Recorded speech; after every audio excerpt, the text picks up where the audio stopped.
Welcome है आप सभी को कंप्लीट पाइथन कोर्स के पार्ट 1 में। हम लोग पाइथन के बेसिक्स को क्लियर करने वाले हैं। आप लोगों को इसी चैनल पे पाइथन कोर्स का पार्ट 1, पार्ट 2 एंड पार्ट 3 आप लोगों को तीनों पार्ट्स आप लोगों को इस चैनल पे मिल जाएंगे। वन में हम लोग कवर करने वाले हैं डेटा टाइप्स के बारे में, वेरिएबल्स के बारे में, टाइप कास्टिंग के बारे में, लूप्स के बारे में, कंडीशंस के बारे में। तो ये सारी चीजें हम लोग पार्ट 1 में ही क्लियर कर लेंगे। हम लोग पार्ट 2 में हम लोग थोड़ा सा इंटरमीडिएट लेवल पर जाएंगे, डेटा स्ट्रक्चर्स के बारे में पढ़ेंगे, लिस्ट, टपल, डिक्शनरी, सेट्स, ये सारी चीजें, इनको एक्सेस कैसे करने, इसमें आइटम्स को ऐड कैसे करने, रिमूव कैसे करने, डेटा को स्टोर कैसे करने। तो ये सारी चीजें हम लोग पार्ट 2 में कवर कर लेंगे। उसके बाद हम लोग पार्ट 3 में थोड़ा सा एडवांस लेवल पर जाएंगे, फंक्शंस के बारे में पढ़ेंगे, call back function, recursion, object oriented programming. तो ये सारी चीजें हम लोग जो है ना पार्ट 3 में कवर कर लेंगे। प्रैक्टिस बहुत ज्यादा करनी है और आप लोगों ने नोट्स इसके बनाने। ये दोनों चीजें आप लोग अगर करेंगे ना तो आप लोगों को पाइथन पे ग्रिप आ जाएगी। तो चलिए बिना टाइम वेस्ट किए चलते हैं कंप्यूटर स्क्रीन पर और स्टार्ट करते हैं इनकी सीरीज को। Let's get started. इस कंप्लीट पाइथन कोर्स के पार्ट 1 में आप सभी का वेलकम। पार्ट 1 में हम लोग बेसिक से स्टार्ट करेंगे और पार्ट 2 और पार्ट 3 में हम लोग थोड़ा सा एडवांस लेवल पे चले जाएंगे। आप लोग एक पाइथन एक्सपर्ट बन जाएंगे। अगर आप लोग बिल्कुल ही बिगिनर हैं और आप लोगों को पाइथन का पी भी नहीं पता, मतलब आप पाइथन के बारे में नहीं जानते, तो ये वीडियो आप लोगों के लिए। आपने पार्ट 1 भी देखना है, पार्ट 2 भी और पार्ट 3 भी। मैंने सारे टॉपिक्स को बहुत ही ईजी लेवल, ईजी तरीके से मैंने एक्सप्लेन किया हर एक चीज़ को। और पार्ट 1 में हम लोग बेसिक से स्टार्ट करेंगे, जैसे कि वेरिएबल्स क्या होते हैं, टाइप कास्टिंग क्या होती है, डेटा टाइप्स क्या होते हैं। तो ये सारी चीज़ें, जितनी भी बेसिक्स की चीज़ें ना, ये हम पार्ट 1 में क्लियर कर लेंगे। उसके बाद पार्ट 2 में हम लोग डेटा स्ट्रक्चर्स पे जाएंगे और पार्ट 3 में हम लोग थोड़ा सा एडवांस लेवल पे जाके फंक्शनल प्रोग्रामिंग का यूज़ करेंगे, फंक्शंस का यूज़ करेंगे। उसके बाद हम लोग ऑब्जेक्ट ओरिएंटेड प्रोग्रामिंग का यूज़ करेंगे। तो ये सारी चीज़ें आज की इस वीडियो में हम लोग कवर करने वाले हैं। आप लोगों को इसी चैनल पे पार्ट 2 और पार्ट 3 भी आप लोगों को मिल जाएगा, कोई चिंता की ज़रूरत नहीं है। ये आप लोगों को प्लेलिस्ट पे भी ये मिल जाएगा। तो चलिए बिना टाइम वेस्ट किए चलते हैं अपने कंप्यूटर स्क्रीन पर।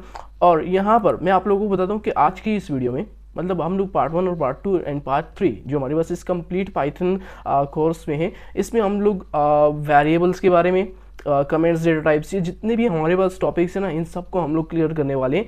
तो अगर आप लोग बिल्कुल ही मतलब फर्स्ट टाइम आपका पाइथन कोडिंग करते हुए और आपको नहीं पता कि पाइथन को आपने इंस्टॉल कैसे करना है, आपने एडिटर को कौन सा चूज़ करना है और एडिटर को आपने कैसे इंस्टॉल करना है, तो आपको फर्स्ट ऑफ ऑल ये बता देता हूँ जल्दी से। तो आप लोगों ने अपने ब्राउज़र में आ जाना है और यहाँ पर आपने जस्ट पाइथन डाउनलोड लिख देना है, ठीक है। इसके बाद आपके पास ये आ जाएगा python.org वेबसाइट आ जाएगी। यहाँ से आपने इस पर क्लिक कर देना है और यहाँ पे आपके पास आ जाएगा डाउनलोड का ऑप्शन। आपने जस्ट उधर से डाउनलोड करना है। डाउनलोड करने के बाद उसको ओपन करके जस्ट उसको इंस्टॉल कर देना है। That's it. यही आपके पास सिस्टम में आपके पास पाइथन इंस्टॉल हो जाएगा। अब उसके बाद यहाँ पर अब आपने कौन से एडिटर का यूज़ करना है, तो अब मैं आप लोगों को VS कोड रिकमेंड करता हूँ, क्योंकि उसमें कोडिंग ईजी भी है, उसमें फीचर्स भी ज़्यादा है। तो आप लोगों ने जस्ट VS कोड डाउनलोड, ठीक है, फॉर विंडोज़। अगर आप विंडोज़ में हैं तो विंडोज़ के लिए इंस्टॉल करें, और अगर आप लोग मैक लिनक्स में तो उसका भी आपके पास ऑप्शन मिल जाएगा। तो यहाँ पर आपके पास ओपन हो जाएगा। यहाँ पर मेरे पास विंडोज़ भी है, मैक भी है, आप लोग जो भी यूज़ करते हैं आप लोग उसमें इंस्टॉल करते हैं। यहाँ पर अब आपके पास ऑप्शंस है, user installer, system installer and zip,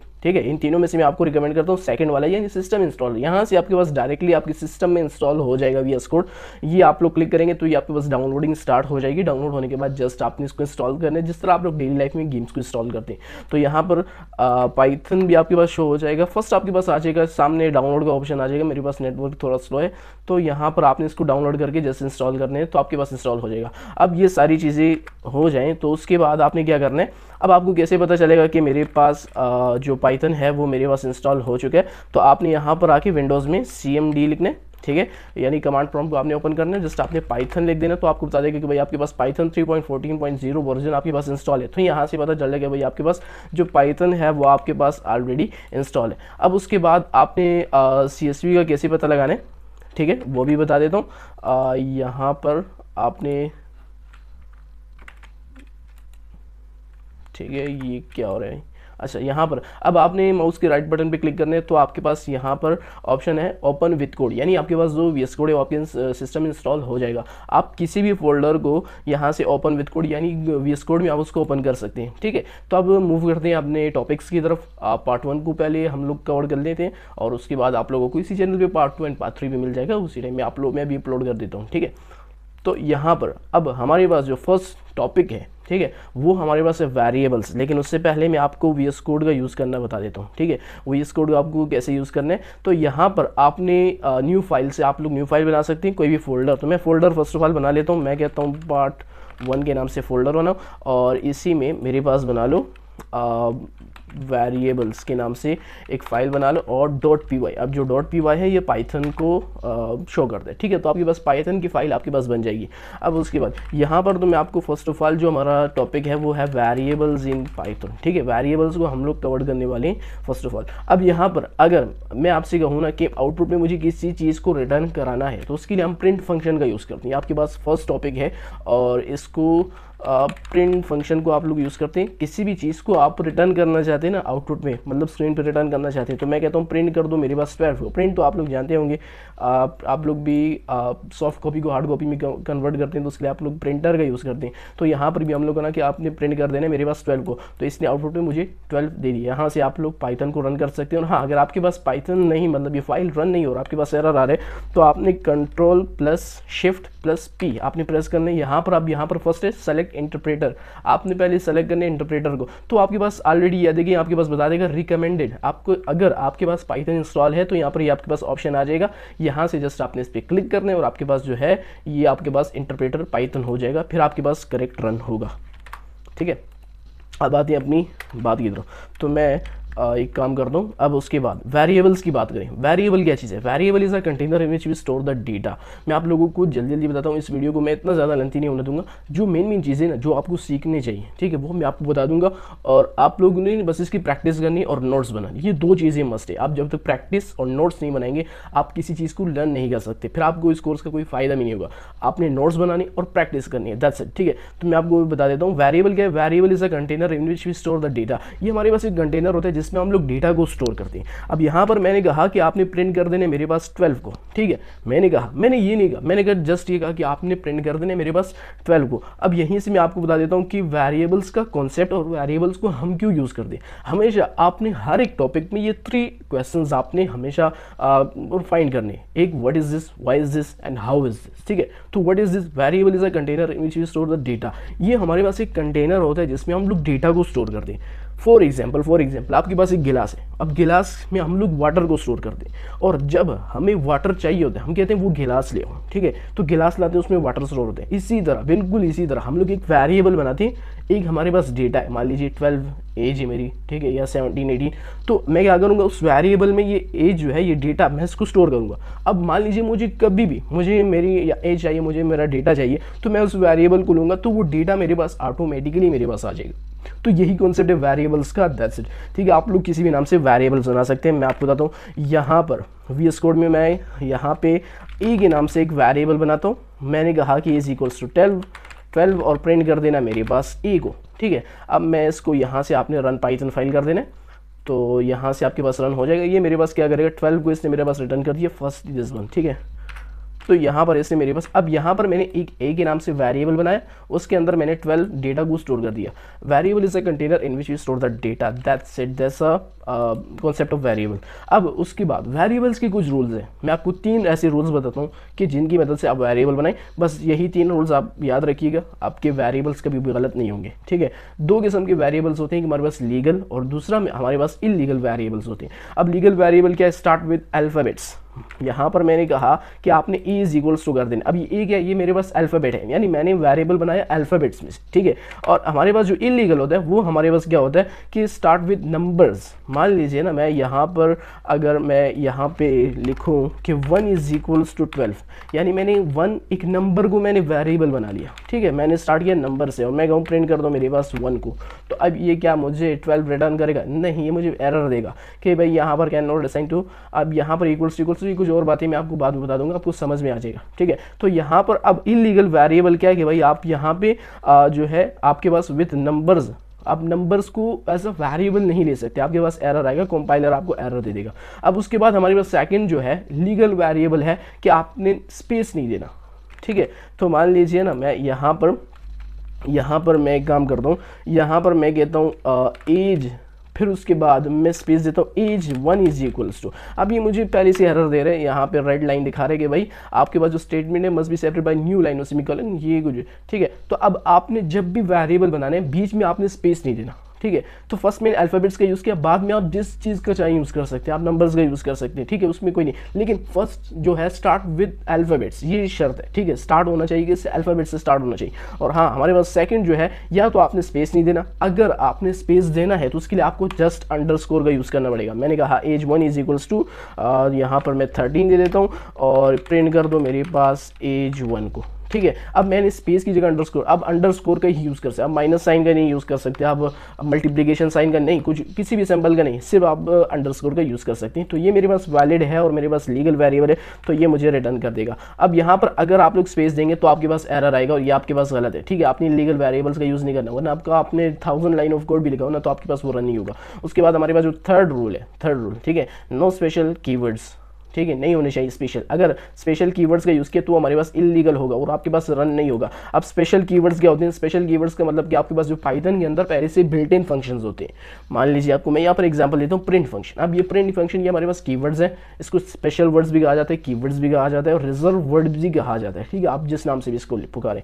तो यहाँ पर मेरे पास जो प्रिंट फंक्शन है, मेरे पास पहले से ही पाइथन में बिल्ट इन फंक्शन है। अब मैं इसको वेरिएबल नहीं बना सकता, मैं कहूँगा प्रिंट इज इक्वल्स टू 12 और प्रिंट कर दो मेरे पास प्रिंट को, और यहाँ पर मैं इसको रन करूँ तो ये मुझे एरर देगा। भाई यहाँ पर मैंने यूज़ किया, इस चीज़ को मैं कट कर देता हूँ, मैं इसको अगेन से रन करता हूँ ताकि अब ये मेरे पास प्रिंट फंक्शन एरर दे रहा है। ये कन्फ्यूजन में हो जाता है कि भाई ये मेरे पास कीवर्ड है या मुझे कोई कमांड दे रहा है या ये मेरे पास वेरिएबल है, तो कंपाइलर इसको नहीं, तो आपने कीवर्ड्स का यूज़ नहीं करना। जहाँ पर भी आप कीवर्ड्स का यूज़ करेंगे ना पाइथन के अंदर, मैं आपको बाद में बताऊंगा कीवर्ड्स के बारे में, तो बहुत से ऐसे कीवर्ड्स हैं जिसका हम लोग यूज़ करते हैं, लेकिन उसको आपने ऐसा वेरिएबल नहीं बनाना, वरना आपके पास एरर आएगा। तो जस्ट यही, variable is a container in which we store the data, ठीक है। वेरिएबल हम इसलिए बनाते हैं कि हम उसमें डेटा को स्टोर कर सकें, और आपने लीगल वेरिएबल्स बनाने, इलीगल वेरिएबल्स नहीं बनाए। ये 3 रूल्स को आप लोग फॉलो कर रहे हैं तो आपके पास एक सही से करेक्ट वेरिएबल बन जाएगा। थोड़ी सी प्रैक्टिस करें, नोट्स लिखें, इसी तरह आपने हेडिंग दे दी रूल्स के बारे में, लीगल वेरिएबल लीगल। इसके बाद हमारे पास 3-4 और भी हैं रूल्स, ठीक है, तो वो बाद में अप्लाई होते हैं, मतलब आप लोग बेसिक लेवल पे है ना, तो इतने सीखने आप लोगों की ज़रूरी है। तो वेरिएबल्स का कॉन्सेप्ट हम लोगों ने क्लियर कर दिया, ठीक है। अब उसके बाद नेक्स्ट पे मूव करते हैं कमेंट्स में। यहाँ पर मैंने इन चीज़ों का यूज़ किया, मैंने कहा कि वेरिएबल्स इन पाइथन, और फिर कहा कि प्रिंट कर दो मेरे पास 12 को। मैं एक काम करता हूँ, इसको कट कर देता हूँ और मैं इसको दोबारा से रन करता हूँ। तो अब मुझे ये चीज़ रिटर्न कर रहा है और एक 13 ये वाला मेरे पास वेरिएबल रिटर्न करे। बट यहाँ पे जो मैंने प्रिंट फंक्शन का यूज़ किया 12, ये मेरे पास ये रिटर्न नहीं करा। क्यों? क्योंकि मैंने यहाँ पर इसको कमेंट आउट किया हुआ है। कमेंट्स क्या होते हैं मैं आपको बताता हूँ। कमेंट्स में ये होता है ना, comments can be used to explain Python code. मान लीजिए ना आपके पास पाइथन कोड आपने लिखा है, उसको एक्सप्लेन करने के लिए हम कमेंट्स का यूज़ करते हैं। हमारे पास 2 किस्म की कमेंट्स होती है, एक सिंगल लाइन और एक मल्टी लाइन। ये दोनों मैं आपको बता दूँ।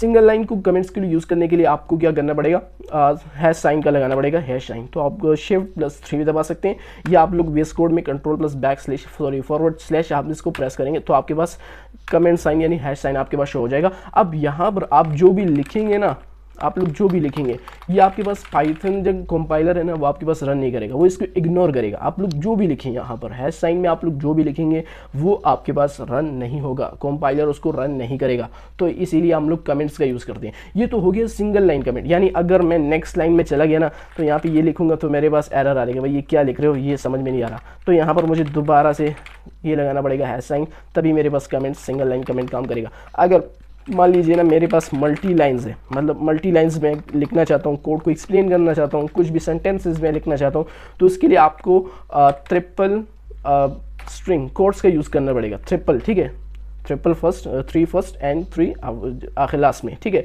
तो ये आपके पास मल्टी लाइन होगा। अब जो भी लिखेंगे ना ये आपके पास इग्नोर होगा, कुछ भी आपके पास कंपाइलर आउटपुट में रिटर्न नहीं करेगा। ये जस्ट कोडिंग को एक्सप्लेन करने के लिए हम कमेंट्स का यूज़ करते हैं। तो आई होप कमेंट्स का तो आपके को क्लियर हो गया होगा।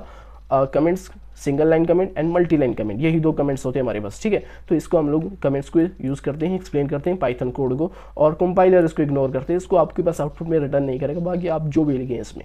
अब उसके बाद हम लोग नेक्स्ट टॉपिक में मूव करते हैं डेटा टाइप्स के बारे में।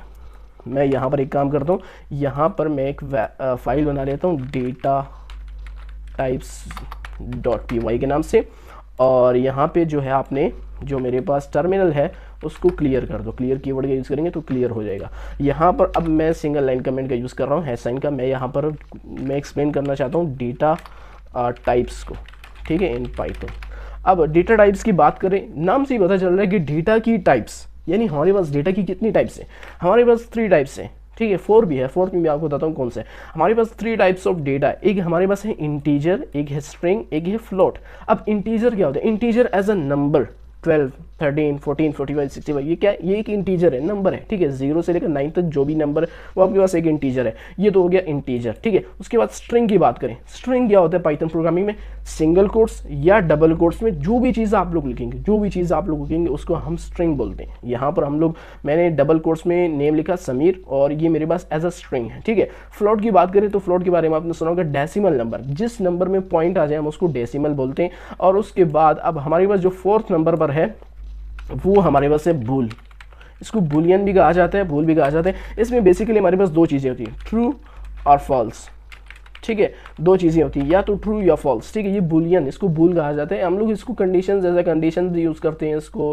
ट्रू हमारे पास मान लीजिए ट्रू और फॉल्स है, इसको हम लोग कोडिंग में यूज़ करते हैं। यहाँ पर मैं आपको प्रैक्टिकली वीएस कोड में लेकर चल करके बताता हूँ। अब इंटीजर क्या है, ठीक है। फर्स्ट हम इंटीजर की बात करते हैं। मैं कहता हूँ प्रिंट कर दो मेरे पास 34 को, आप कोई भी नंबर लिख दें तो ये मेरे पास प्रिंट कर देगा, ठीक है। तो मैं एक काम करता हूँ, अभी हम लोगों ने वेरिएबल्स के बारे में पढ़ा, तो हम कहते हैं नम इंट के नाम से मैं एक वेरिएबल बना लेता हूँ, और यहाँ पर कहता हूँ कि 34 मेरे पास नंबर है, प्रिंट कर दो मेरे पास नम इंट को। तो ये आपके पास 34 को रिटर्न कर देगा।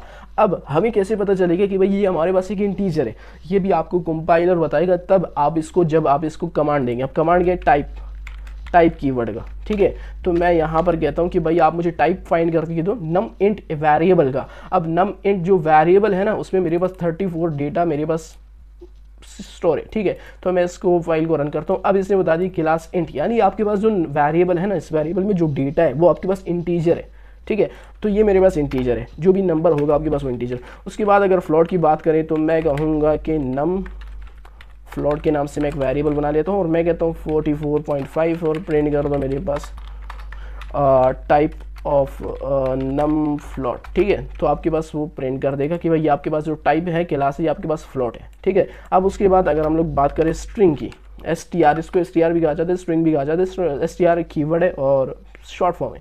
तो अगर मैं कहूँ कि ये तो कीवर्ड है, हम लोग कीवर्ड को वेरिएबल नहीं बना सकते, हमारे पास एरर आएगा। तो मैं यहाँ पर कहता हूँ एग्जाम्पल, ठीक है, एग्जाम्पल इज इक्वल्स टू, और यहाँ पर मैं कहता हूँ समीर, ठीक है। मैंने इसको सिंगल, या आप लोग सिंगल कोट में लिखें इस तरह, या आप लोग डबल कोट्स में लिखें, ठीक है। तो ये आपके पास एज अ स्ट्रिंग ही कंसिडर होगा। तो मैं कहूँगा प्रिंट कर दो str एग्जाम्पल वाले वेरिएबल को, उसमें जो डेटा है ना उसका मेरे पास टाइप फाइंड करके दो। ये तो आपके पास रिटर्न कर देगा, इसका मेरे पास कर दो टाइप फाइंड करके दे दो, और पैरेंथेसिस को क्लोज कर देते हैं। मैं इसको रन करता हूँ तो ये आपके पास टाइप कर देगा स्ट्रिंग। ये लास्ट वन जो है, इसका जो क्लास है मेरे पास स्ट्रिंग है, इसके टाइप मेरे पास स्ट्रिंग है।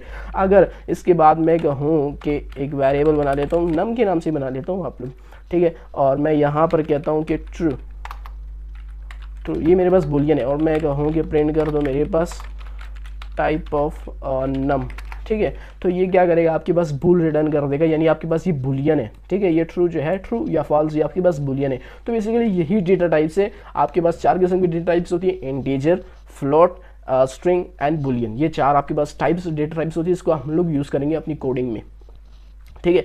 उसके बाद हम लोग नेक्स्ट टॉपिक में मूव करते हैं, टाइप कास्टिंग। अब टाइप कास्टिंग क्या है? चीज़ है, टाइप कास्टिंग का मतलब है एक टाइप को चेंज करना दूसरे टाइप में। Change one type of data into another type of data is called type casting.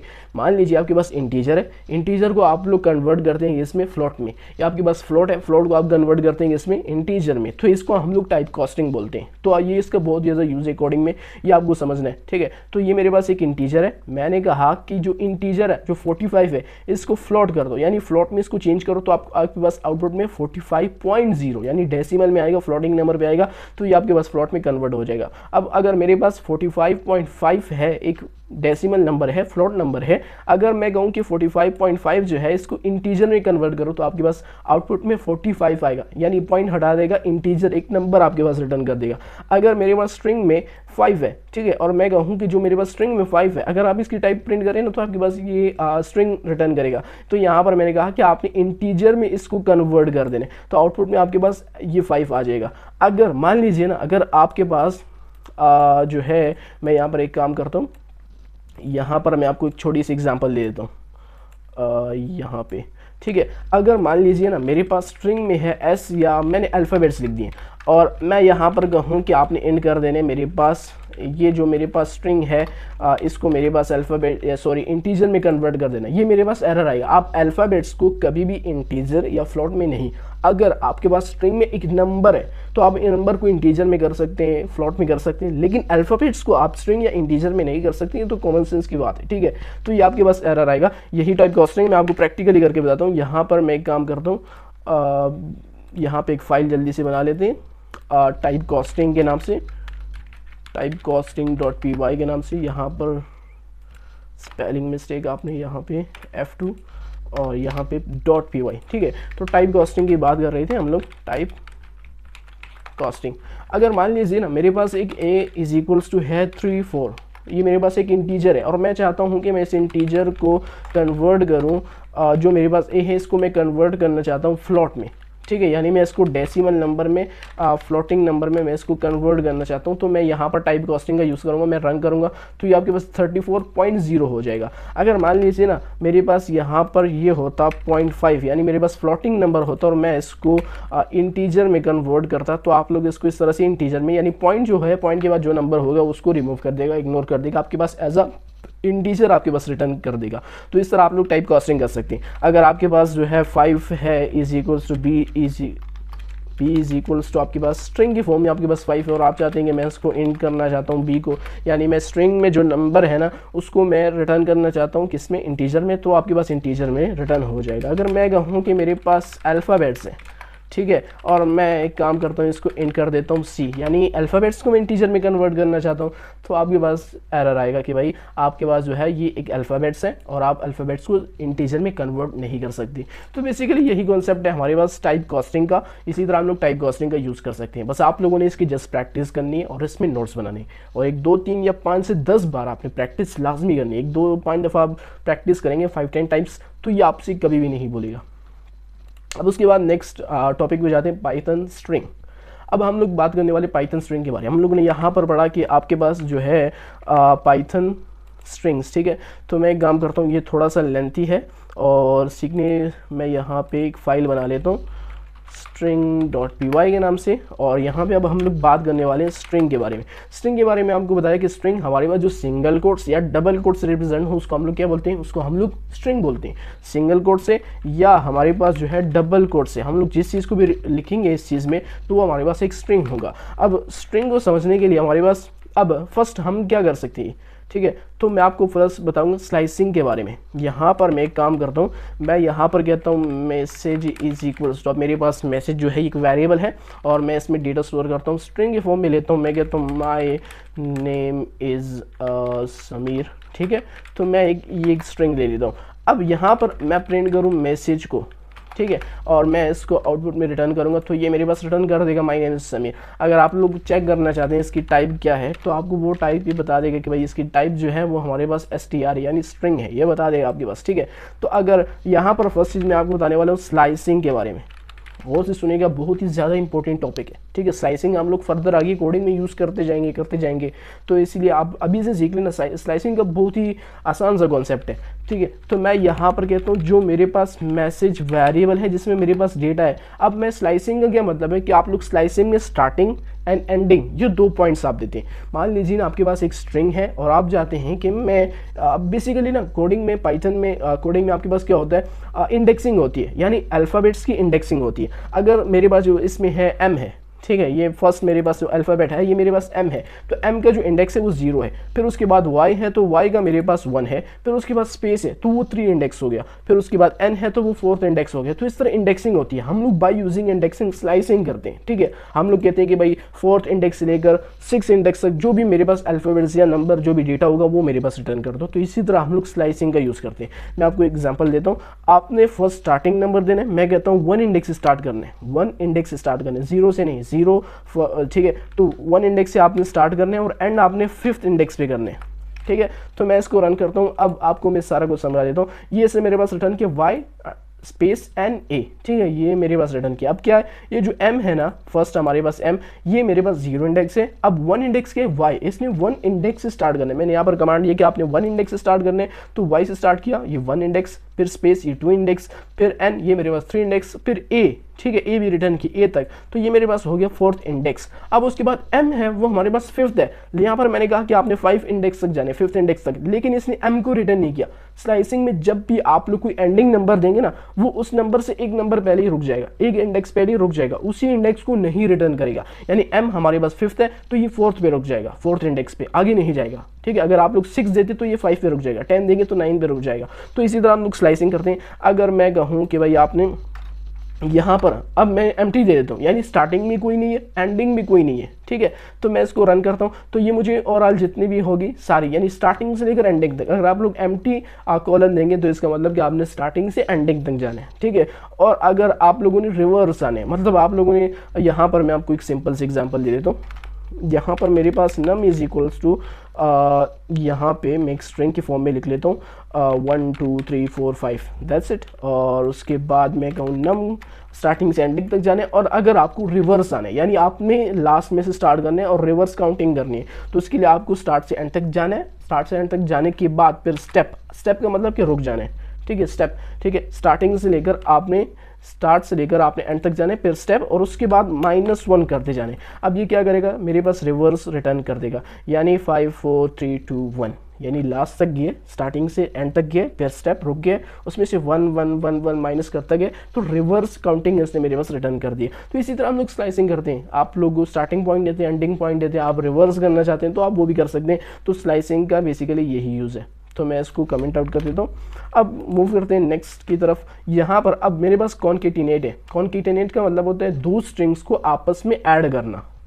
मैं आपको एग्जांपल दिखा देता हूँ। यहाँ पर मैं कहता हूँ कि मेरे पास जो है नेम 1 इज इक्वल्स टू मेरे पास है समीर, और यहाँ पर मेरे पास नेम 2 इज इक्वल्स टू है मेरे पास खान, ठीक है। अब मैं चाहता हूँ कि इन दोनों स्ट्रिंग्स को मैं आपस में कॉन्केटिनेट करना चाहता हूँ, इन दोनों स्ट्रिंग्स को आपस में ऐड करना चाहता हूँ। तो मैं यहाँ पर कहूँगा प्रिंट कर दो मेरे पास नेम 1 को प्लस नेम 2 को, इन दोनों स्ट्रिंग्स को आपस में कंबाइन कर दो, ऐड कर दो, ठीक है, एक साथ जोड़ दो। तो इसने क्या किया, समीर खान मेरे पास दोनों स्ट्रिंग को आपस में ऐड करके मेरे पास रिटर्न कर दिया। लेकिन यहाँ पर देखा जाए ना तो हमारे पास जो है समीर एंड स्पेस नहीं दिया, डायरेक्टली खान लिख दिया, खान रिटर्न कर दिया, ठीक है। तो अगर मैं चाहता हूँ कि यहाँ पर मैं स्पेस रिटर्न करना चाहता हूँ, तो इसके लिए मैं क्या करूँगा कि भाई आपने प्लस कर देने, मैं एम्प्टी स्ट्रिंग दे दूंगा जिसमें मैं एक स्पेस दे दूंगा, ठीक है। और मैं फिर से प्लस कर दूंगा, आपने नेम 1 में प्लस करना है एम्प्टी स्ट्रिंग को, फिर आपने प्लस कर देना नेम 2 को। तो ये क्या करेगा, बीच में स्पेस दे देगा, ठीक है। यहाँ पे स्पेस आ गया। अगर आप लोग समझ में आ गया होगा, उम्मीद है आप लोगों को। नेम 1 है, ठीक है, ये समीर है। उसके बाद आपने एम्प्टी जो मेरे पास स्पेस है, ठीक है, एम्प्टी स्ट्रिंग है, तो उसमें मैंने बेसिकली यहाँ पे स्पेस दिया। मैं आपको दोबारा से करके तो मैंने यहाँ पर स्पेस दिया, ठीक है। तो इसने तभी मेरे पास यहाँ पर तो बीच में स्पेस है, और फिर आपने प्लस कर देना नेम 2 को। अगर आप लोग यहाँ पे नहीं दे सकते तो आप लोग यहाँ पे दे सकते हैं, ठीक है। मैं आपको दोबारा से चेक करा देता हूँ। यहाँ पर अब जो है मैंने ये नेम 2 लिखा, पहले मैंने स्पेस दिया, अब मैं इसको दोबारा से रन करता हूँ ना तो बीच में इसने स्पेस दे दिया, क्योंकि यहाँ पर अगर आप लोग स्ट्रिंग में स्पेसेस देंगे ना तो वो आपके पास उसी तरह आउटपुट में रिटर्न होगा। अगर आप लोग दो स्ट्रिंग्स को आपस में ज्वाइन करेंगे, कॉन्केटिनेट करेंगे, तो आपके पास उसी तरह जोड़ के आपके पास रिटर्न कर देगा। तो यही कॉन्सेप्ट है कॉन्केटिनेट, यानी दो स्ट्रिंग्स को आपस में ऐड करना। अब उसके बाद which is one of the most common and important topic जिसके बारे में जानना बहुत ज़्यादा ज़रूरी है, एफ स्ट्रिंग, फॉर्मेटिंग स्ट्रिंग, ठीक है। फॉर्मेटेड स्ट्रिंग इसको कहा जाता है। मैं आपको समझाता हूँ ये क्या होता है। मैं यहाँ पर फॉर एग्जांपल मैं एक वेरिएबल बनाता हूँ ना नेम के नाम से, और मैं इसमें दे देता हूँ समीर, ठीक है। नेम इज इक्वल्स टू मेरे पास समीर है स्ट्रिंग के फॉर्म में, और मैं कहूँ प्रिंट कर दो मेरे पास। अब यहाँ पर मैं स्ट्रिंग देता हूँ माई नेम इज़, और यहाँ पर मैं जो मेरे पास नेम है उसको ले लो, ठीक है। तो यहाँ पर मैंने प्रिंट फंक्शन में यूज़ किया कि आपने एक स्ट्रिंग के फॉर्म में ले लेने, माई नेम इज़, ये मेरे पास रिटर्न कर देना, और उसके बाद जो नेम का वेरिएबल है उसमें जो डेटा है उसके बाद इसको रिटर्न कर देना, इसको प्रिंट कर देना। मैं इसको रन करता हूँ तो इसने रिटर्न किया माई नेम इज़ समीर, ठीक है। जो नेम वाला वेरिएबल है उसको भी यहाँ पे पुट कर दिया। तो यहाँ पर हम लोग इस तरह से इसका यूज़ कर सकते हैं। लेकिन यहाँ पर अब हम एफ स्ट्रिंग का यूज़ कर सकते हैं। अब यहाँ पर हमने ये जो चीज़ है ना, ये वेरिएबल हमने ये स्ट्रिंग से बाहर यूज़ किया। अगर हम लोग स्ट्रिंग के अंदर यूज़ करना चाहते हैं ना, तो आपने स्ट्रिंग से पहले एफ कीवर्ड का यूज़ करना है जो कि एफ स्ट्रिंग को रिप्रेजेंट करता है, और जहाँ पर आपने किसी भी वेरिएबल या आपने किसी भी मैथमेटिकल ऑपरेशन पाइथन का कोड लिखना हो तो इसके लिए आपको वहाँ पर कर्ली ब्रेसेस का यूज़ करना पड़ेगा। अब यहाँ पर आप देख सकते हैं स्ट्रिंग के अंदर मैंने कर्ली ब्रेसेस का यूज़ किया, मुझे ये एरर से दे रहा है, रेड लाइन से मुझे इसके अंडर शो कर रहा है। अगर मैं आपको यहाँ पर बताऊँ ना, अगर मैं कहूँ प्रिंट कर दो और यहाँ पर स्ट्रिंग में देता हूँ, अगर मैं देता भी जाऊँ ना तो ये मेरे पास उसी तरह रिटर्न करेगा इन्हीं कर्ली ब्रेसेस को, ठीक है। तो स्ट्रिंग के अंदर आप लोग कुछ भी दे सकते हैं, लेकिन यहाँ पर मैंने एफ स्ट्रिंग का यूज़ किया, मैंने यहाँ पर कर्ली ब्रेसेस, तो ये मुझे बता रहा है कि एक्सपेक्टेड एक्सप्रेशन और यहाँ पे मुझे एरर बता रहा है। तो यहाँ पर आपने कर्ली ब्रेसेस में वेरिएबल्स देने या आपने पाइथन का कुछ भी आप कोड लिख सकते हैं। जैसे मैं आपको बताता हूँ, मैं यहाँ पर जो मेरे पास नेम का वेरिएबल है ना उसको मैं ले लेता हूँ, तो मैं इसको रन करता हूँ तो उसी तरह मेरे पास आउटपुट आएगा माई नेम इज समीर, ठीक है। ये माई नेम इज़ और उसके बाद कर्ली ब्रेसेस में आपने वेरिएबल दे देना जो भी आप लोग यहाँ पर देना चाहते हैं और आपने एफ स्ट्रिंग का यूज़ करना है। तो यहाँ पर वेरिएबल के अलावा आप लोग पाइथन ऑपरेशंस भी यहाँ पे कर सकते हैं, पाइथन का कोड भी लिख सकते हैं। मैं आपको बताता हूँ, यहाँ पर अगर मैं आपको एग्जांपल दूँ, यहाँ पे आप 3 मल्टीप्लाई बाय 3, ठीक है, तो मैं यहाँ पर कहता हूँ आपने 3 मल्टीप्लाई बाय 3 कर देना, तो ये कहता है माई नेम इज़ 9, ठीक है। इसने 3 मल्टीप्लाई बाय 3 किया। अब यहाँ पर कर्ली ब्रेसेस का तो यूज़ किया, लेकिन साथ में आपने फॉर्मेटेड स्ट्रिंग का भी यूज़ करना है। तो इस तरह आप लोग यहाँ पर वेरिएबल्स भी दे सकते हैं या आप लोग यहाँ पर पाइथन का कोई भी कोड लिख सकते हैं जो कि आप लोगों को ज़रूरत है। तो इसी तरह हम लोग एफ स्ट्रिंग का यूज़ करते हैं, यही काम है एफ स्ट्रिंग का। या तो आप लोग इसमें वेरिएबल्स डाल सकते हैं, वेरिएबल्स का डेटा आप लोग साथ में ऐड कर सकते हैं किसी भी चीज़ में। आप लोग कोई वेरिएबल बना रहे हैं उसके अंदर एफ स्ट्रिंग और दूसरे वेरिएबल को लाके उसमें रख दिया, कर्ली ब्रेसेस में आपने वेरिएबल को लगाने, उस वेरिएबल में जो डेटा होगा ना उधर से रिट्रीव करके यहाँ पे आपके पास पुट कर देगा और आपके पास आउटपुट में रिटर्न कर देगा। तो इसी तरह हम लोग एफ स्ट्रिंग का यूज़ करते हैं। उसके बाद हमारे पास आ जाते हैं एस्केप कैरेक्टर। अब एस्केप कैरेक्टर क्या होता है, इसके अंदर थोड़ी सी चर्चा कर लेते हैं इसके बारे में, और बहुत ही ज़्यादा ईजी है। तो अगर मैं यहाँ पर प्रिंट फंक्शन, मैं आपको जस्ट सिंपल सा बता देता हूँ जल्दी से। तो यहाँ पर मैं कहता हूँ माई नेम इज़ समीर और यहाँ पर कहता हूँ माई एज इज़ 70, ठीक है। तो यहाँ पर मैं इसको रन करूँगा तो ये क्या करेगा, मेरे पास my name is Sameer, my name age is 17। अगर मैं चाहता हूँ कि ये जो मेरे पास माई एज इज़ 17 है ये मेरे पास न्यू लाइन में स्टार्ट हो, यहाँ पर अगर मैं इंटर भी करूँ ना तो एरर तो आएगा।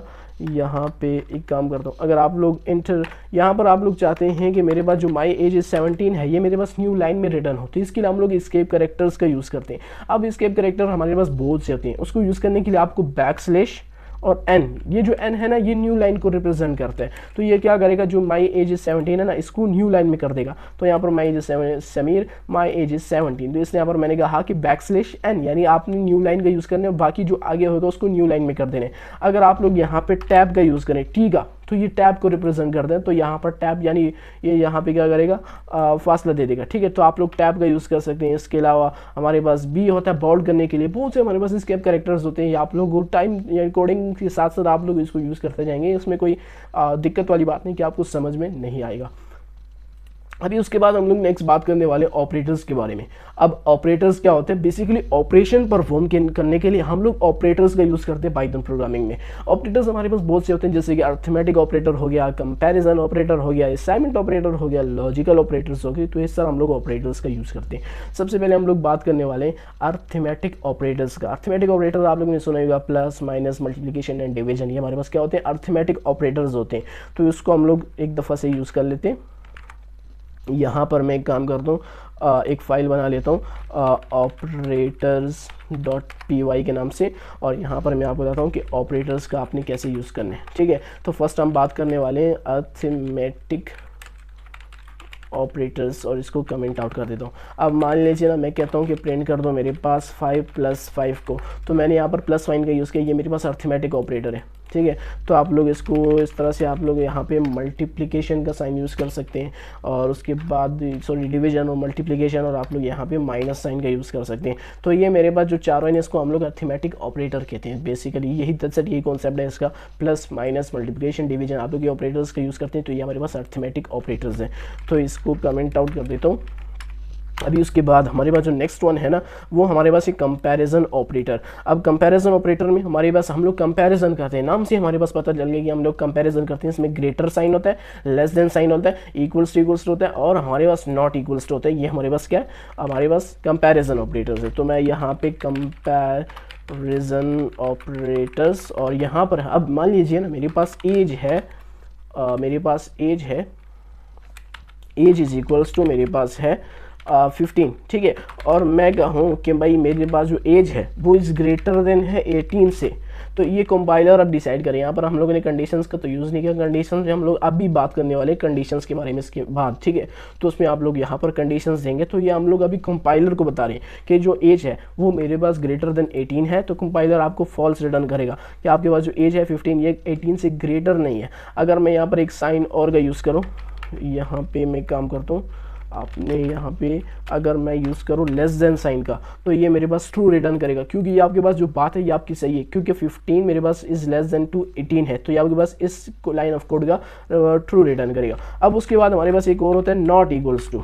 नॉट इक्वल्स टू हम लोग इसका यूज़ करते हैं, तो इसका मतलब कि हमारे पास जो एज है वो इज़ नॉट इक्वल्स टू 18 है, तो हाँ ट्रू, बिल्कुल आपके पास जो एज है वो नॉट इक्वल्स टू 18 है। अगर मैं यहाँ पर एक और का यूज़ करूँ, यहाँ पर आपने डबल इक्वल साइन का, अब आप सिंगल इक्वल साइन देंगे ना कि एज इज इक्वल्स टू 18, तो ये आपके पास कंपाइलर नहीं समझ पाएगा, तो इसी तरह आप लोग डबल इक्वल साइन का यूज़ करते हैं, यानी एज इज इक्वल्स टू 18 है, यानी जो एज है वो मेरे पास इक्वल्स टू 18 है जो मैंने नंबर दिया, तो ये कह रहे फॉल्स के नहीं, आपके पास जो एज है ये नॉट इक्वल्स टू 18 है। अगर मैं यहाँ पर फर्ज करें मैं यहाँ पर 18 कर देता हूँ और मैं इसको दोबारा से रन करता हूँ, तो ये इज इक्वल्स टू हो जाएगा मेरे पास 18, और आपके पास आखिर में जो मेरे पास ये लाइन ऑफ कोड है ये आपके पास ट्रू रिटर्न कर देगा। तो बेसिकली यही कॉन्सेप्ट है कंपैरिजन ऑपरेटर का, greater sign, less than sign, not equals to और इज इक्वल्स टू, ये चार ऑपरेटर्स जो कि हमारे पास कंपैरिजन ऑपरेटर्स होते हैं जिसका यूज हम लोग अपनी कोडिंग में करने वाले हैं। अब उसके बाद हमारे पास एक और आ जाते हैं असाइनमेंट ऑपरेटर। अब असाइनमेंट ऑपरेटर भी कंपैरिजन ही की तरह होता है, कंपैरिजन को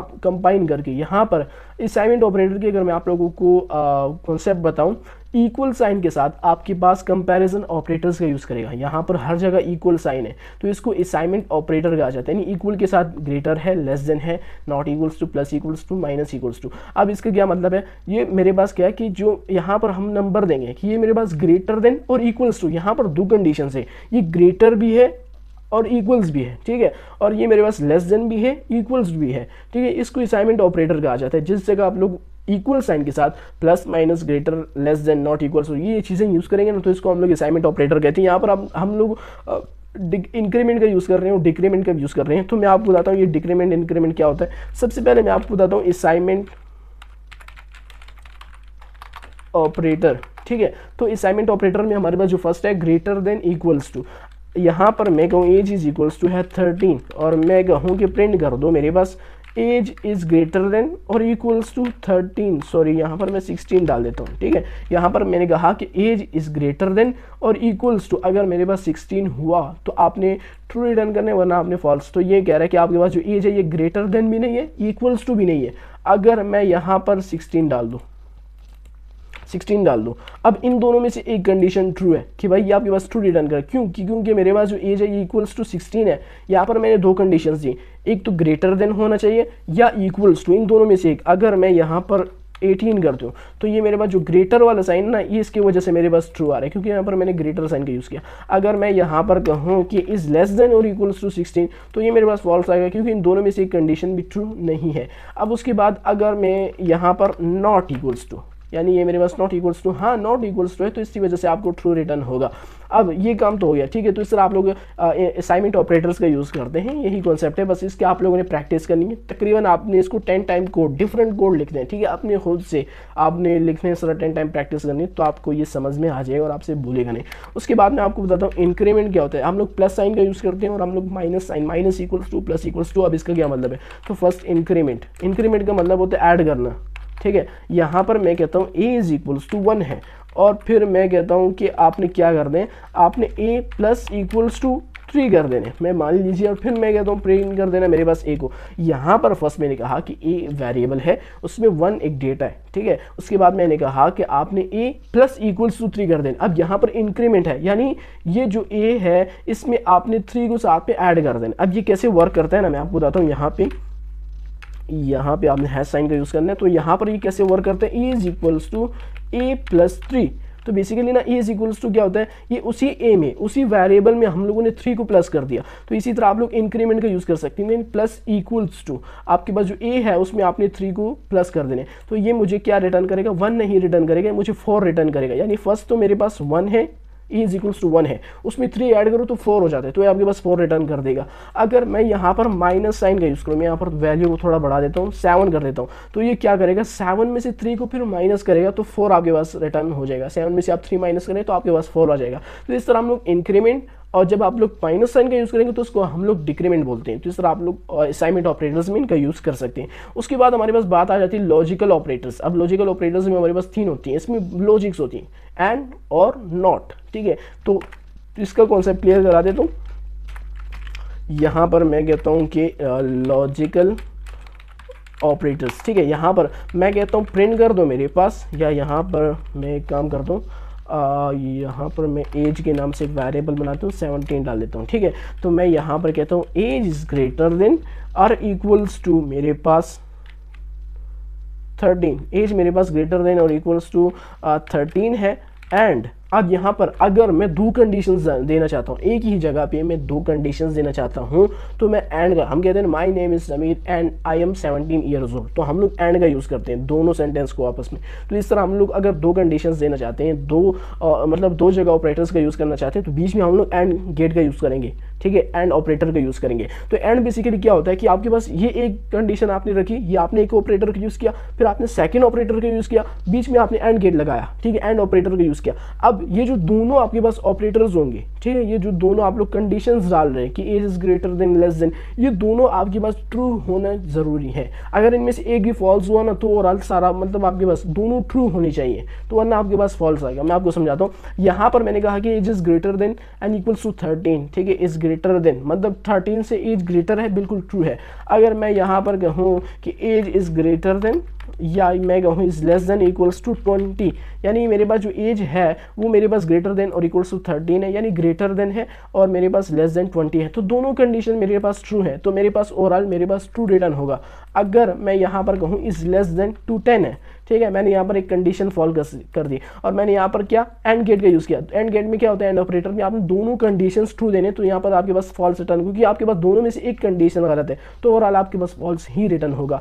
अब उसके बाद अगर मैं यहाँ पर और कीवर्ड का यूज़ करूँ, और कीवर्ड का, ठीक है, और ऑपरेटर का, तो और का क्या मतलब है कि आपके पास दोनों में से या तो ये वाला कंडीशन ठीक होगा या तो ये वाला ठीक होगा, दोनों में से एक ठीक होगा तो आपके पास ओवरऑल ट्रू रिटर्न होगा, फॉल्स रिटर्न नहीं होगा। तो और ऑपरेटर में क्या होता है, हमारे पास दोनों में से एक कंडीशन अगर ट्रू हुई तो ट्रू रिटर्न होगा वरना फॉल्स रिटर्न होगा। तो इस तरह हम लोग और कीवर्ड का यूज़ करते हैं, एंड और का यूज़ करते हैं। तो होप आप लोगों को समझ में आ गया होगा। अब उसके बाद हम लोग बात करने वाले हैं, जो हमारे पास थर्ड है वो हमारे पास है नॉट। ये मतलब इम्पॉर्टेंट है, इसको समझना ज़रूरी है। यहाँ पर मैं कहूँ कि प्रिंट कर दो मेरे पास जो एज है, मैं इस एज को वापस से कमेंट आउट कर देता हूँ। हाँ, यहाँ पे जो मेरे पास एज है ये मेरे पास ग्रेटर देन है 12, ठीक है, ये कंडीशन तो ठीक है।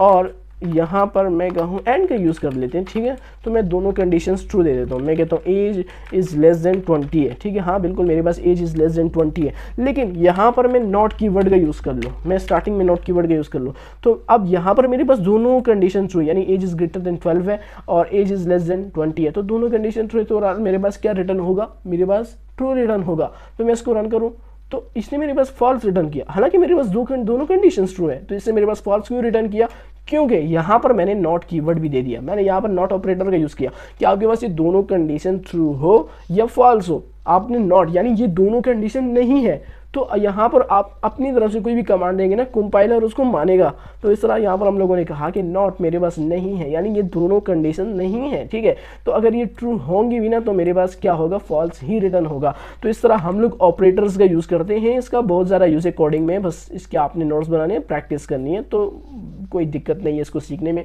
बहुत ही ज़्यादा ईजी है। ये तो हम लोग क्लासेस में भी पढ़ते आ रहे हैं 9, 10, 8 से ऑपरेटर्स के बारे में, कंपैरिजन ऑपरेटर्स के बारे में। तो उसके बाद नेक्स्ट की तरफ मूव करते हैं लूप्स। अब लूप्स क्या होता है पाइथन प्रोग्रामिंग में, loops let's your program do something again and again, यानी लूप्स की अगर बात करें ना तो हम लोग किसी चीज़ को रिपीट करना चाहते हैं, उसके लिए हम लूप्स का यूज़ करना चाहते हैं। तो मान लीजिए ना, अगर मैं आपको एक टास्क दूँ कि भाई मेरे पास जो है एक डेटा है, या मैं आपसे कहूँ कि भाई 1 से लेकर 1 बिलियन तक आपने मेरे पास काउंटिंग को रिटर्न करना है, तो आप क्या कहेंगे, प्रिंट 1 2 3 4 5 6 1 बिलियन लग जाएंगे। लेकिन यहाँ पर लूप्स हमें ये काम बहुत ही ज़्यादा ईजी कर देते हैं। लूप्स को हम एक ही कमांड देंगे तो 1 से 1 बिलियन तक काउंटिंग मेरे पास आउटपुट में रिटर्न कर देगा। और इसका सबसे बड़ा फायदा ये कि आपके पास जो चीज़ है ना वो अगेन एंड अगेन करते हैं, do something again and again. किसी भी चीज़ को आप लोग रिपीट करना चाहते हैं, चाहे ना कि मेरे पास 10 टाइम रिपीट्स और 20 टाइम रिपीट्स हो, तो आप लोग इजीली उसको रिपीट कर सकते हैं। हमारे पास 2 टाइप्स लूप्स होते हैं, मैं आपको ये बता दूं, for loop and while loop, दोनों का हम लोग यूज़ करने वाले हैं। मैं आपको यहाँ पर एक फाइल बना लेता हूँ एक अलग से loops.py के नाम से। अच्छा, यहाँ पर हम लोग लूप्स के बारे में बात करने वाले हैं। तो यहाँ पर फर्स्ट ऑफ ऑल मैं आपको बताने वाला हूँ फॉर लूप के बारे में, ठीक है। इसको कमेंट आउट कर देते हैं। यहाँ पर अब आपने फॉर लूप को कैसे यूज़ करना है, तो आपने फॉर लूप को यूज़ करने के लिए फॉर कीवर्ड का यूज़ करना पड़ेगा। ये हमारे पास जो है रिजर्व वर्ड है, इसको कीवर्ड भी कहा जाता है। ये हमारे पास बिल्ट इन फंक्शन भी है और इसको स्पेशल वर्ड भी कहा जाता है, ठीक है। तो इसी तरह आप लोग इसको वेरिएबल नहीं बना सकते। तो मैं यहाँ पर कहूँगा फॉर आई इन रेंज, तुम मेरे पास रेंज लो। मैं यहाँ पर रेंज फंक्शन का यूज़ कर रहा हूँ, आपने कहना है फॉर आई इन रेंज। अब यहाँ पर मैंने आई का यूज़ किया, आप लोग यहाँ पे किसी चीज़ का भी यूज़ कर सकते हैं, ज़रूरी नहीं कि आप ए का यूज़ कर सकते हैं, आप लोग कुछ भी डाल सकते हैं, ठीक है। तो फॉर ए इन रेंज मैं ले लेता हूँ। तो आपने मेरे पास रेंज ले लेने फॉर लूप में, और रेंज किया आपने 10 टाइम, आपने 10 रेंज लेना है। तो याद है मैं आप लोगों को स्लाइसिंग में बताया था कि आपके पास जो भी आप लोग एंडिंग नंबर देते हैं वो उससे एक नंबर पहले रुकता है। तो ये हमारे पास रेंज यानी फॉर लूप में भी यही कॉन्सेप्ट है। आप 10 तक देंगे तो ये 9 पे रुक जाएगा, 11 देंगे तो 10 पे रुक जाएगा, ठीक है। तो इस तरह हम लोग हमारे पास ये आप लोगों ने याद रखना है कि हमारे पास लूप्स में भी यही सेम कॉन्सेप्ट है कि आप 10 एंडिंग नंबर देंगे तो 9 पे जाके रुक जाएगा। मैं कहता हूँ फॉर ए इन रेंज मेरे पास लो 10 और मेरे पास प्रिंट कर दो। अब यहाँ पर अगर आप लोग चाहें ना तो ए को प्रिंट कर दो, तो ये क्या करेगा 1 से लेकर 10 तक आपके पास रिटर्न कर देगा, सॉरी 9 तक। ये 0 1 ये 0 से स्टार्ट होता है हमेशा 0 से, ठीक है। तो 9 पे जाके ये स्टॉप हो जाएगा। अगर मैं यहाँ पर रेंज दूँ, यहाँ पर मैं 100 कर दूँ कि आपने 1 से लेकर 100 तक जाना है, तो ये चला जाएगा, लूप आपके पास रेंज फाइंड कर देगा। तो मैं यहाँ पर इसको छोड़ा कर देता हूँ। और यहाँ पर मैंने कहा कि आपने ए जो मैंने यहाँ पर लिया आपने इसको मेरे पास प्रिंट कर देना है। तो ये सीक्वेंस के साथ 1 बाय 1 हमें तो ये बहुत ही ज़्यादा फास्ट लग रहा है, लेकिन आप लोग इसकी प्रोसेस को देखेंगे तो ये 1 2 3 4 तो इस तरह आपके पास रिटर्न होगा। अगर मैं ए की जगह यहाँ पर कोई स्ट्रिंग दे दूँ, आप लोग दे सकते हैं, मैं यहाँ पर समीर दे दूँ, तो उसी चीज़ को आपके पास जो है, अब ये जो चीज़ है ना, ये लाइन ऑफ कोड ये इस लूप के अंदर है, इस ब्लॉक ऑफ लूप के अंदर है, इस ब्लॉक ऑफ कोड में, तो ये उसी चीज़ को 10 टाइम मेरे पास रिपीट कर देगा, ठीक है। हम लोग इसको रिपीटिशन के लिए हम लोग लूप्स का यूज़ करते हैं। तो इस तरह आप लोग फॉर लूप का यूज़ कर सकते हैं। हम लोग अभी आगे जो डेटा स्ट्रक्चर्स के बारे में बात करने वाले हैं उसके अंदर हम लोग लूप्स का यूज़ करें। मैं आपको बताऊंगा कि आपने फर्दर लूप्स का कैसे यूज़ करना है। तो बेसिकली यही कॉन्सेप्ट है लूप्स का। ये फॉर लूप हो गया, उसके बाद हमारे पास आ जाता है वाइल लूप, ठीक है। अगर यही सेम एग्जाम्पल मैं वाइल लूप में लिखना चाहूँ, दोनों का सेम भी कॉन्सेप्ट है, लेकिन थोड़ा सी जो फंक्शन है ना दोनों के अलग है, तो और लिखने का अंदाज भी अलग है। तो मैं यहाँ पर कहता हूँ आई इज इक्वल्स टू मेरे पास 0 है, वाइल आई जब तक मेरे पास लेस देन टू 5 है तो ये लूप मेरे पास चलता जाएगा और आपने प्रिंट कर देने मेरे पास समीर, ठीक है। और आई प्लस इक्वल्स टू आपने 1 करते जाना, यानी आपने 1 में आई में 1 प्लस करते जाना। अब ये कैसे, ये लाइन ऑफ कोड कैसे चलेगा, आई इज इक्वल्स टू मेरे पास 0 है, ये तो मैंने पहले बता दिया कि मेरे पास जो आई वेरिएबल है उसमें मेरे पास जो डेटा है वो फिलहाल के लिए 0 है। जब तक मेरे पास आई इज लेस देन 5 है तब तक आपने इस लूप को चलाते रहने और आपने प्रिंट करते जाने समीर को। और आपने जब आप 1 टाइम इसको चलाएंगे इस लूप को तो आई में 1 प्लस करोगे तो 1 हो जाएगा, सेकंड टाइम चलाओगे तो 2 हो जाएगा, फिर होगा 3, फिर 4, फिर जैसे ही 5 होगा यानी जैसे ही लेस देन की कंडीशन फॉल्स हो जाएगी तो ये लूप रुक जाएगा। मैं आपको बताता हूँ। तो ये क्या करेगा, इसने मेरे पास रिटर्न किया। अब जैसे ही 5 पर पहुंचा लूप फॉल्स हो गई यानी ये लेस देन नहीं रहा तो ये आपके पास स्टॉप हो जाएगा। मैं आपको एक और एग्जांपल देता हूँ। यहाँ पर मैं ट्रू फॉल्स का यूज़ करता हूँ, बूलियंस का यूज़ करता हूँ।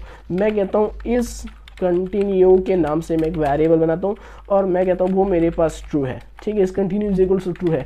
मैं यहाँ पर कहता हूँ वाइल इज कंटिन्यू, ठीक है। मेरे पास जो इज कंटिन्यू तो मेरे पास ऑलरेडी ट्रू है, ठीक है। जब तक मेरे पास कंडीशन ट्रू है, वाइल लूप में सबसे बड़ी ये चीज़ है कि आपके पास कंडीशंस होती हैं या तो ट्रू या फॉल्स। ट्रू होगा तो चलता रहेगा और जैसे ही फॉल्स हो जाएगा तो रुक जाएगा, इसके बाद नहीं चलेगा। तो यहाँ पर मैं आपको एक और फंक्शन के बारे में बता देता हूँ, इनपुट फंक्शन के बारे में। आप जब भी यूजर से स्क्रीन के ऊपर इनपुट लेंगे तो उसके लिए हम लोग यहाँ पे इनपुट कीवर्ड का यूज़ करते हैं। तो मैं यहाँ पे कहता हूँ इनपुट इज इक्वल्स टू आपने कर देने, यहाँ पे आपने कहना है इनपुट यानी आपने यूज़र से इनपुट लेने, इंटर यूर नेम, आपने एक स्ट्रिंग के फॉर्म में आउटपुट में रिटर्न करने और आपने उससे आउटपुट लेने और उसके बाद आपने प्रिंट करते जाने नेम को, ठीक है। और यहाँ पर ठीक है, तो मैं इसको रन कर देता हूँ। रन कर देता हूँ। अब ये मुझसे पूछ रहा है नेम इंटर करो, इंटर किया, प्रिंट करता जा रहे हैं, उसी नेम को प्रिंट करता जा रहे हैं, ठीक है। तो ये रुकेगा नहीं, क्योंकि यहाँ पर जो कंडीशन है वो मेरे पास ट्रू है। अगर आप लोगों को मैं डायरेक्टली बता दूँ समझ में नहीं आ रहा, तो वाइल ट्रू है, मैं इस चीज़ को कट कर देता हूँ, ठीक है। तो मैं कहता हूँ वाइल ट्रू है, तो ये मेरे पास क्या, मैं इसको दोबारा से रन कर देता हूँ। तो ये मुझसे वाइल मेरे पास कंडीशन जब तक मेरे पास ट्रू है, तो ये क्या, नेम इंटर योर नेम, और प्रिंट करता जाएगा, ये रुकेगा नहीं। तो इसी तरह हम लोग लूप्स का यूज़ करते हैं, वाइल लूप और फॉर लूप का हम लोग यूज़ करते हैं। आगे हम लोग डेटा स्ट्रक्चर्स के बारे में बात करने वाले हैं, थोड़ा सा एडवांस लेवल पे जाएंगे, तो उस जगह पे मैं आप लोगों को ये सारा कॉन्सेप्ट क्लियर करा दूंगा लूप्स के बारे में। अब उसके बाद हमारे पास which one of the most common important topic जिसके बारे में आप लोगों को अभी बता रहा था, कंडीशंस के बारे में। अब कंडीशंस क्या होती है पाइथन प्रोग्रामिंग में, मैं आपको एक सिंपल सी एग्जांपल देता हूँ, डेली लाइफ की एग्जांपल, आप लोगों को कंडीशन का सारा कॉन्सेप्ट क्लियर हो जाएगा। आप लोग जब भी स्कूल लाइफ में, मैं भी ऐसे ही करता था, जब भी बारिश होती थी ना, तो मैं घर में कहता था कि मैं आज स्कूल नहीं जाऊँगा क्योंकि भाई बारिश हो रही है। हम लोग दो कंडीशंस का यूज़ करते हैं हमेशा अपनी लाइफ में, इफ़ और एल्स। इफ़ अगर बारिश हुई तो मैं स्कूल नहीं जाऊँगा, ये कंडीशन है। एल्स अगर बारिश ना हुई तो मैं स्कूल जाऊंगा। तो इसी तरह पाइथन प्रोग्रामिंग में हम इफ, एल्स और एक और रहते हैं हमारे पास एलिफ, इसका भी हम लोग यूज़ करते हैं। मैं आपको बाद में बताऊंगा कि पहले इफ एल्स को समझ लें, तो उसके बाद हम लोग एलिफ पे बात करेंगे। इफ अगर ये चीज़ हुआ तो आपने ये रिटर्न कर देने, एल्स अगर मेरे पास ये चीज़ नहीं हुई तो आपने मेरे पास ये रिटर्न कर देना। तो यही तो कंडीशंस का हम लोग यूज़ करते हैं पाइथन प्रोग्रामिंग में। आपको प्रैक्टिकली करके बताता हूँ। यहाँ पर मैं एक फाइल बना लेता हूँ conditions.py के नाम से, और यहाँ पे हम लोग यूज़ करने वाले हैं कंडीशंस का यूज़ करने वाले हैं। तो फर्स्ट मैं आपको इफ़ कंडीशन के बारे में बताता हूँ। इफ़ कंडीशन क्या है, यहाँ पर मैं कहता हूँ एज इज इक्वल्स टू, मैं यूज़र से इनपुट ले लेता हूँ, ठीक है। इनपुट कीवर्ड का हम लोग यूज़ करते हैं यूज़र से इनपुट लेने के लिए। तो मैं यहाँ पे कहूँगा इंटर योर एज, ठीक है। आप अपनी एज इंटर करें, तो ये यूज़र इंटर करेगा। यहाँ पर मैं अब कहूँगा इफ़ अगर एज मेरे पास इज़ ग्रेटर देन हुई 20, तो इस कंडीशन में आपने मेरे को रिटर्न कर देने यू आर सेलेक्टेड, ठीक है। तो आपने ये वाला जो लाइन ऑफ कोड है, ये जो प्रिंट फंक्शन है, आपने ये रिटर्न कर देना। अगर मेरे पास इफ अगर ए जो है जो यूज़र इंटर करेगा, अगर ये मेरे पास ग्रेटर देन 20 हुआ, तो इस कंडीशन में आपने ये रिटर्न कर देने। एल्स अगर मेरे पास ना हुआ, मतलब एज इज ग्रेटर देन 20 ना हुआ, तो आपने प्रिंट कर देना यू आर नॉट सेलेक्टेड, ठीक है। मैंने एक एग्जांपल दे रखी है, तो मैं इसको रन कर देता हूँ। तो अब ये यूज़र से इनपुट लेगा कि भाई अपनी जो है ना एज इंटर करो। तो मैं फर्स्ट कहता हूँ 23। अब ये क्या है, मैं यहाँ पर, अच्छा यहाँ पर आप जब भी इनपुट का यूज़ करेंगे ना, तो अगर मैं कहूँ कि जो एज है, मैं एक काम करता हूँ, प्रिंट कर दो मेरे पास टाइप ऑफ सॉरी एज। मैं यहाँ पर कहता हूँ कि आपने मेरे पास जो है एज की टाइप मेरे पास फर्स्ट प्रिंट कर दो। तो इसने मेरे, मैं एक काम करता हूँ, यहाँ पे जो ये चीज़ है ना, इसको, अच्छा मैं एक काम करता हूँ, इसको कमेंट आउट कर देता हूँ और इसको क्लियर कर देता हूँ। अच्छा मैं इसको रन करता हूँ ना, तो ये मुझे इसने रिटर्न किया। तो अच्छा इसने यहाँ पर रिटर्न की कि भाई आपके पास जो एज है ना, ये आपके पास क्या है, ये आपके पास स्ट्रिंग है, ठीक है। इसने मेरे पास स्ट्रिंग रिटर्न किया। जब भी आप यूज़र से इनपुट फंक्शन यूज़ करेंगे ना, तो वो आपके पास ऐसा स्ट्रिंग कंसीडर किया जाए। आप लोग उसमें फ्लोटिंग नंबर दें, डेसिमल नंबर दें, इनपुट में आप स्ट्रिंग दें, आप लोग इंटीजर दें, तो आपके पास एक स्ट्रिंग ही कंसीडर होगा। यहाँ पर मैंने कंडीशंस का यूज़ किया। मैंने कहा कि अगर मेरे पास जो एज इज़ ग्रेटर देन 20, अब ये जो 20 है ना, ये मेरे पास इंटीजर है, मैं स्ट्रिंग को इंटीजर से कंसीडर कर रहा हूँ, ये नॉट पॉसिबल है। मैंने आपसे बताया था ना कि आप स्ट्रिंग को नहीं कर सकते। तो इसी तरह अब मैं क्या करूँगा, यहाँ पर मैं टाइप कास्टिंग का यूज़ करूँगा। मैं यहाँ पे कहूँगा इंट, यानी जो मेरे पास यूज़र इनपुट इंटर करेगा उसको इंटीजर में फर्स्ट कन्वर्ट कर देना, और उसके बाद फिर आपने ये कंडीशंस का यूज़ करना है। तो इसके आप लोगों ने ध्यान रखने। तो अगर मैं कहूँ 23, तो इसने मेरे पास किया कि यू आर सेलेक्टेड, क्योंकि मेरे पास जो एज है वो ग्रेटर देन हो गया 20। तो मैं इसको दोबारा से रन करता हूँ और मैं यहाँ पर दे देता हूँ 19, यानी 20 से लेस देन है, तो ये मेरे पास यू आर नॉट सेलेक्टेड। अब एल्स वाला जो ब्लॉक ऑफ कोड है ना, ये मेरे पास रिटर्न हो गया। तो इसी तरह आप लोग इफ़ एंड एल्स, इन दोनों कंडीशंस का आप लोग इसी तरह यूज़ कर सकते हैं। तो मैं आपको बाद में ये एक्सप्लेन कर दूंगा कि आप लोगों ने इसको मज़ीद किस तरह से यूज़ करना है अपनी कोडिंग में। तो यहाँ पर अब उसके बाद जो हमारे पास बारी है ना एलिफ की, अब एलिफ का हम लोग क्यों यूज़ करते हैं, मान लीजिए ना आपने इफ़ कंडीशन का यूज़ किया, अब चाहते हैं कि इफ़ कंडीशन के बाद में एक और कंडीशन यूज़ करना चाहो। अगर मेरे पास जो एज है इज इक्वल्स टू 20 हुआ, या नॉट इक्वल्स टू 20 हुआ, या ग्रेटर एन इक्वल्स टू, आप लोग इसी तरह से कंडीशन साथ में ऐड करना चाहते हैं, तो आप लोग बार बार इफ़ तो नहीं यूज़ कर सकते, ये रॉन्ग है, ठीक है, ये रॉन्ग कोडिंग है। आपने एक दफ़ा इफ़ का यूज़ किया और फिर आपने एंड में सिर्फ एल्स का यूज़ करना है। ये दो कंडीशन आपने वन टाइम ही, अगर आपको इन दोनों के मिड में अगर और कंडीशन यूज़ करनी है, तो उसके लिए आपको एलिफ कीवर्ड का यूज़ करना पड़ेगा, ठीक है। ये भी सेम उसी तरह, जिस तरह इफ़ एल्स कंडीशन है, ये भी उसी तरह कंडीशन है, ठीक है। तो इसको हम लोग मतलब मिड में अगर ज़्यादा हम लोग कंडीशंस का यूज़ करना चाहते हैं तो एफ़ की जगह जो हम लोग इफ़ को बार बार नहीं यूज़ कर सकते, इसलिए हम लोग एलिफ को यूज़ करेंगे, ठीक है। तो अगर मेरे पास एज इज इक्वल्स टू हुआ 20, ठीक है, तो इस कंडीशन में आपने रिटर्न कर देने, इस तरह आपने रिटर्न कर देने, ठीक है। मैं आपको एग्जांपल दिखा रहा हूँ। तो अब मैं इसको दोबारा से रन करूँ तो ये मेरे पास पूछ रहे इंटर योर एज। अगर मैं 20 दे दूँ, मैं इस एलिफ वाले को चेक करना चाहता हूँ क्या मेरे पास ये कंडीशन रन हो रहे, तो मैं इंटर करूँगा तो इसने मेरे पास वही मेरे पास जो प्रिंट फंक्शन है रिटर्न कर दिया। यानी ये जो एलिफ है इसको हम लोगों ने कहा एज इज इक्वल्स टू हो गया 20, तो इसने मेरे पास ये रिटर्न कर दिया। अगर आप लोग यहाँ पे और कंडीशन का यूज़ करना चाहते हैं तो इस तरह आप लोग एलिफ का और आप दे सकते हैं, कुछ भी आप लोग कंडीशन का यूज़ कर सकते हैं। तो आपके पास वो अब ये इफ़ पे जाएगा, ये क्या करेगा, स्टेप बाय स्टेप चलता है, compile line by line code को रन करते हैं। इफ़ कंडीशन पे जाएगा, इफ़ कंडीशन ना हुआ तो एलिफ पे जाएगा, एलिफ के बाद अगर एक और एलिफ हुआ तो उस पे जाएगा, फिर आखिर में जो एल्स होगा, यानी ये सारे ये सारे मेरे पास फॉल्स हो गए, यानी ये दोनों कंडीशन मेरे पास ना हुए तो फिर एल्स को रिटर्न कर देगा। यही कॉन्सेप्ट है कंडीशंस का पाइथन प्रोग्रामिंग में, और इसमें हमारे पास इफ़, एलिफ और एल्स इन तीनों कंडीशन का हम लोग यूज़ कर सकते हैं, ठीक है। इन तीनों का हम लोग यूज़ करते हैं।